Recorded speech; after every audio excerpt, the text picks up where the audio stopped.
Hey, now we're back. Sometimes we have guests on the show that are just so riveting, and they're so full of it. I mean, like information and knowledge. I didn't mean that how it came out. I was talking about you, Deke. I thought you was a regular person. Yeah, you thought you was talking about me. See? Sometimes you say things and you wish you could take them back, like those two little words, I do. But that's another story, and I still love you, honey. Long time. Hey, Jeremy Halpin, good seeing you. You as well. Yes, sir, brother. He was here last week. We run him every week. I know. He's good, though. It's a plethora of good information. He's excited, man. Those hands are going, and he's pounding the table more so than Bernie Sanders at a rally. That's right. Yeah, I'll keep my hands in my lap this week. How about that? As a matter of fact, Don was going to handcuff him when he come in here. You'll never do that again. He's like pounding it, like that guy making the steak at Morelli's. It's the passion, you can look in the window and see him pound it. It's a thing of beauty. It's like the soup Nazi, Yeah, exactly. Oh, he's bringing up Seinfeld. Yeah, I am older than you. Well, how are things going? An interesting shakeup since we last chatted. Last week or so, rates are still down. I know we're going to talk about reverse mortgages today, but just real quick, interest rates are still down, still low. As a matter of fact, last week when we were here, they were talking. Well, we noticed that the bond market was around 1.3, 1.4, and it's actually dropped today. When I was looking at it before the show, it was below 1. So a lot of people have the misnomer that when they hear and they see that the Federal Reserve dropped the interest rate by half a point. That isn't a direct correlation to the interest rate. So it's not like rates went from 4 to 3.5. Right. It's a correlation because that is going to affect trading, which affects the bond market, which affects interest rates. But yeah, they're very low. They're still trending somewhere in the low 3s. I've even had a couple of loans like last week, somewhere between 2.75 and 3.25. So it's time to strike while the iron's hot. And it's an interesting time because sometimes the 30-year, right now when you have stuff like that happen, sometimes the 30 year is the better interest deal than the 15. And I even tell people a lot of times, a lot of people think, let's go with a 15, and you see a lot of times 15 years. But if you can find something, or if you can even get the same interest rate as a 30 year as you do as a 15 year, you might as well go with a 30, simply because you're still going to make the same property taxes. You're still going to make the same homeowners insurance. The only thing that's going to change is what is going to be the principal in your home. But if you've got the same interest rate, you can still make that 15-year payment. So let's say your 15-year mortgage is $1,500 a month, and your 30-year mortgage is $1,000 a month. You can still make the same $1,500 a month payment. You could put another $500 towards the principal, and you can still close in 15 years. Sure. But if you ever have something come up, Christmas time, you don't want to put $1,500 down. You only want to go $1,000 a month. Something came up. Kids need braces. Kids had to go to the doctors. Got broken bones. As an adult, things happen. You're not tied into and obligated to that $1,500 a month. So, sometimes you got to look at the pros and cons of everything involved. Yeah. Yeah, sometimes you have the extra money, sometimes you don't. There you go. Yeah, there you go. You have that option. It's good stuff. Well, you know a little bit about reverse mortgages. I do. I have. I know enough. Only what Tom Selleck told me. Well, you weren't paying attention yet because you're not over 62. I'm surprised he knows anything not being over 62 either, Oh, well, thank you, sir. Yeah. I appreciate it. Yeah, build me up, Buttercup. That's the first time I've not been called an old man. People were thinking hey, that helps me get on the show. Dad last week. Helps me get on the show a little more often. Hey, it's no kidding. We had a guy, we were at a show last week, and a guy comes up and says, yeah, so I see that your son over there, and you're working together. I said, son? I don't have a son like that. It happens a lot. Joe Johnson that owns Meineke and Mako, he was mistaken for my father, and I'm older than he is. Man. Yeah. Spunky. Wow. Everybody wants to be So it's related good genes. to me. Oh, yeah, it's good genes. Good genes, right? Yeah, good genes. But the reverse mortgage, we've heard about this ever since. Did Ronald Reagan kick this in? Was it his administration that kind of like? I do believe it was in the 80s. Well, then it would be. I wouldn't want to in the tie 80s. myself to that as a positive yes or no, but I do know that it was around. And today's reverse mortgage is not what it was in the 80s and 90s. And the people still have these horror stories that they have this misinformation that when you do a reverse mortgage that the government takes your house. Absolutely 100% not even remotely the case. Okay. All a reverse I've got a mortgage gun. really is. They'll never take my house. Really? Come and get me. All a reverse mortgage really is just an FHA loan. Okay. But an FHA loan that the interest accrues and your principal balance goes up as opposed to you making a payment and your principal balance going down. And what they do is with the FHA, with the government, with the reverse mortgage, they give you a certain percentage, according to your age, of how much equity they are going to value the house. So just to use some real numbers, $200,000. Okay, $200,000 house. If you 62, and it depends on age, how much percent you're going to get. So somebody who's 62, 63 years old, they might get, 45, 46%. Somebody who's 75 might get 55, 60%. It all depends on your age. Depends on how fast you're going to die. Correct.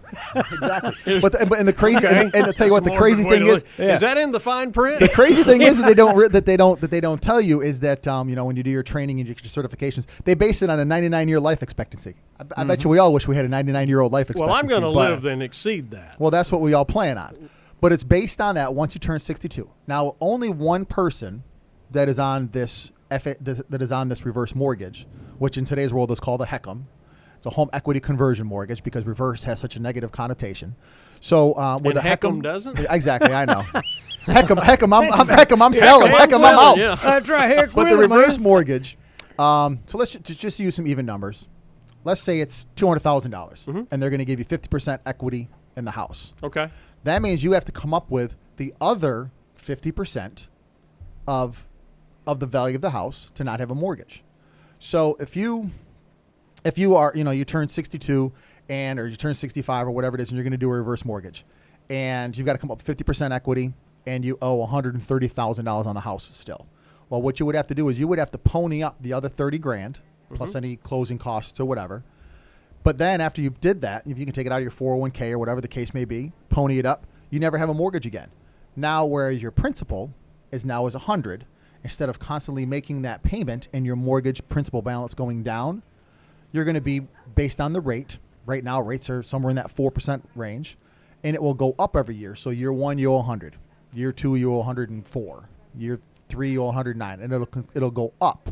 Now, all that happens is when you pass away, or even if you don't pass away, and you just say, you know what, I want to live somewhere else. I've been here for 10 years. I'm 75 years old. I want to move down to Florida. Well, there you go. You're moving to at 75 years old. You just sell the house that you're currently in, and you walk away with the proceeds. Yeah, you still own the house. You still own the house. Yeah. It really doesn't do anything. All it does is just give people that are over 62 an opportunity to not have to have a payment on their mortgage so that they could focus their finances on the things they need for their day-to-day operations. Okay. And it's based on, as I was saying before that, it's based on the age of the youngest person that is going to be on the mortgage. So you're 70 years old, your wife's 50. Yeah, that's what it'll be like. If you're 70 and 50, I mean, my wife's 11 years younger than I am. So if I'm 65 and she's 54, it would be how much we get in equity will be based on my wife's age. So even though I'm 65 and I would be anticipating a 50% equity, her at 54, we might only get 40%. Okay. Right. But after I pass away, she still lives in the house mortgage free as well. Okay. As long as you stay in the house. As long as you stay in the house. Yeah. Now, what happens in the event that, say, you've got a reverse mortgage and you pass? Where do the kids come into play? Wherever that's going to be in your will. Mm-hmm. But yeah, you're just leaving the house to the kids just like you would leave them if you were paying a regular mortgage and you were paying it down. The kids still get it. So if you've got a $200,000 house, you owe $100,000 on the reverse mortgage, fine. The kids sell the house, they take the other $100K and they split it up however the will says. What if they wanted to buy the house? They can buy the house. Not a problem. They can still buy the house too. The great thing about buying the house, I'm glad you must know a little bit of something. Tom Selleck must have told you a little bit about that. Yeah, this guy. I think Tom Selleck told you. Actually, it was Fred Thompson, but Fred's no longer really with the reverse mortgage, you can buy the house if you happen to get upside down on the house. Okay, so you owe $200, and the house is worth $175. You can actually buy the house at 95% of the appraised value. And that's why this is where the FHA portion comes in, because the FHA, the federal government that you took that insurance on, is going to kick in the difference in the mortgage. Okay. So the appraised value. The appraised value. So if there is something that happens, say we have another crash 10 years down the road with the market, and right now you got a $250,000 house, and in 10 years that $250,000 is worth $150. We're just throwing numbers around. But say it's worth $150, and you owe $200 on the house. Well, you could actually buy that house for $190, even though you owe $250 on the house. How about that? Pretty cool, huh? Yeah. Yeah. You can also take your reverse mortgages if you own the house free and clear. There's a couple things real quick because I know we're about out of time. If you buy the house, if you own the house free and clear, You could actually take out a reverse mortgage and almost use it like a home equity line where you just have an open, available line of credit in case things come up. Sure. Another big one that maybe we can bring me back in a couple of weeks about. Little subtle plug. See what he does Little there? subtle plug. Little It's a teaser. teaser. Little teaser. A Jeepers. lot of people that are moving down from other parts of the country that are over 62, 63, 65, whatever their age may be. You can buy a house with a reverse mortgage and buy a lot more than the cash you have available. So if you're upstate, say you're from Ohio, people come moving down from Ohio, New York, wherever it is. You sold your house up there and you talk to your real estate agent down here and you say, you know what, I've got $200K. This is what I can do to buy a house. I don't want a mortgage.